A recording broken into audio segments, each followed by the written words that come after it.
این هم موتور فنیه که داخل ویدیو قبلی عوضش کردیم. حالا میخوام ببینم چه چیزایی با ارزشی میشه از داخل این در آورد. پس تا انتهای ویدیو با من باش. کارخونه سازنده رو فقط شما نگاه کنید که قشنگ همین لب به لب پرس کرده، اصلا قابل تعمیر نیست. مثلا شما این الکتروموتور نیست که بازش کنید تعمیرش کنید، کاملا پرسه. مثلا این یک دقیقه یه بار مصرفه، کلا به درد همین کار میخوره. خب اول کار ما این لبش که با قسمت بالایی داره میگیریم با چکش و پیشگوشتی این ذره ذره باز میکنیم.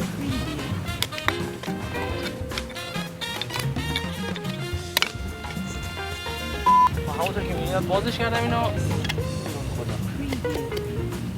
شما زغالاشو ببینید نگاه کنید تا ته کلا نابود شده و اصلا این موتور مثلا باز میشد مثلا زغالای عوض کرد، بعد این آهن‌رباش کاملا ثابت شده نابود شده.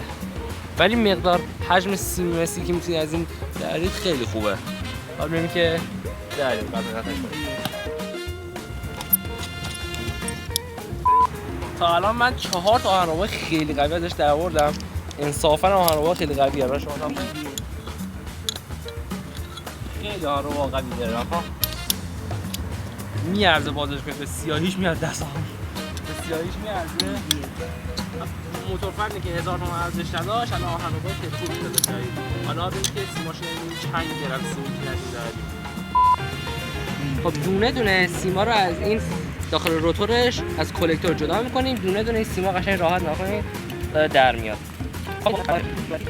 خب از این موتور فنی که اول ویدیو دیدید حدود 4 تا آهن‌ربا پدالی فوق‌العاده قوی، هیچ جا پیدا نمی‌کنید اینا رو، و حدود 200-300 گرم هم سیم لاکی. خیلی اینا قیمتش خوبه. یه موتور فنی که می‌خواستید بذارید آشغالی این چیزا رو می‌تونید ازش درارید. بریم خونه وزنش کنیم ببینیم چقدر میشه. از این موتور فن ما 20 تا دست 2 متری سیم لاکی که میشه 121 گرم سیم لاکی در آوردیم و 4 تا دونه آهن‌ربا خیلی قوی هلالی در آوردیم که میشه 242 گرم.